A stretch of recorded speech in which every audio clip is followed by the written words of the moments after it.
one of them. I think as homeschool families, it is critically important that we don't go into a homeschool year willy-nilly, that we go in with a vision, with bringing everybody in, being on the same page. And it just makes a huge difference. I remember a couple of times through the years, I would just get to this point in the summer and I would be like, okay, we are starting. The kids having no schedules driving me nuts. It's hot outside, so we can't do anything. We are getting started. And I would. And there would be very little planning that had gone into it. I was ready to go. And probably the kids were too at that point, honestly. But there were other years that David and I spent time talking, and we went away for a family retreat at the beginning of the school year to cast a vision and really talk about expectations and stuff like that.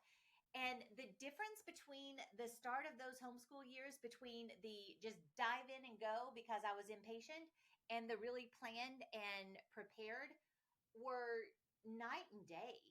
With the just jump in and go, I found that it was really chaotic. And generally, correct me if I'm wrong here, generally within about a month or so, I ended up having to kind of put the brakes on and go back to this setting a vision anyway. But we had lost a month to just chaos and friction and stuff that I didn't want in my homeschool. Well, I am amazed at how often, you hear these productivity specialists and they talk about different things that you would do to be more productive, right? You have people that talk about mental health and they go through certain aspects to kind of improve your mental health, and just different aspects from different parts of your life, right? How to have a good marriage, how to have a good business, how to be more productive. And how many of those principles we actually pull over into our homeschool? And this would be one of them, right? I mean, you start a business and you have a plan. If you just start it, you're not going to do real well. You have to actually go through a business plan. You have to go through a budget. You have to set forth what your expenses are going to be. What are you going to spend the money on? How are you going to make your money?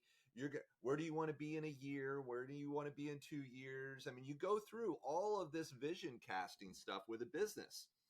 In a lot of cases, families do the same thing. There's families that have a 5-year plan and they kind of lay it out. And there's families that just kind of talk about it in a more easy kind of format. It's a little bit more of a comfortable format. It's not a, break it down and we have a 5-year plan. But they talk about what they want, what they hope. They talk about all this kind of stuff. And we should be doing that with homeschooling as well. I mean, when you decide that you want to homeschool, you got to bring all those elements.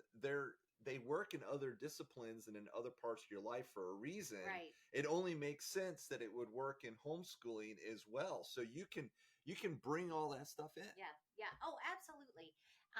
And so as missional Christian discipleship focused families, it's really important that we have a plan for what we're doing, that we cast the vision, and that we recognize that homeschooling is a phenomenal tool for academics, for everything.